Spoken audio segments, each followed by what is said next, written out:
दाती गलती मेरी माफ करो, गलती मेरी माफ करो। मैं दुखिया हूँ तुम हो दाती गलती मेरी माफ करो, मैं दुखिया हूँ तुम हो दाती गलती मेरी माफ करो।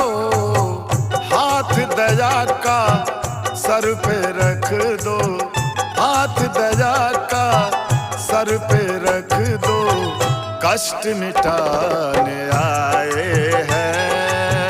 तेरे दर पे ओ मेरी मैया शीश झुकाने आए हैं।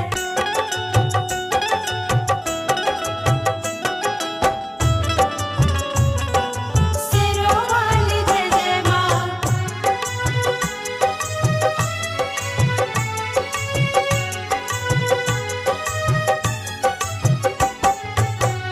मैंने सुना है कष्ट मिटाती भक्तों की तुम रोज यहाँ, भक्तों की तुम रोज यहाँ।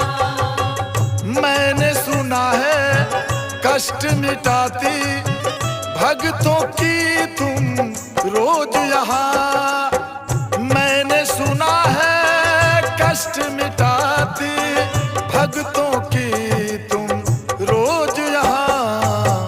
देर करो ना हम सब मैया, देर करो ना हम सब मैया, कष्ट मिटाने आए हैं। तेरे दर पे ओ मेरी मैया शीश झुकाने आए हैं। सिरों वाली माँ,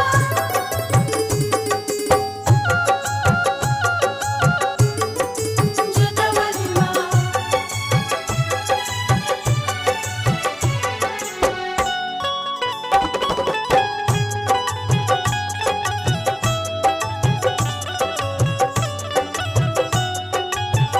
आस लगाकर आया दर पे, अर्ज मेरी मंजूर करो, अर्ज मेरी मंजूर करो।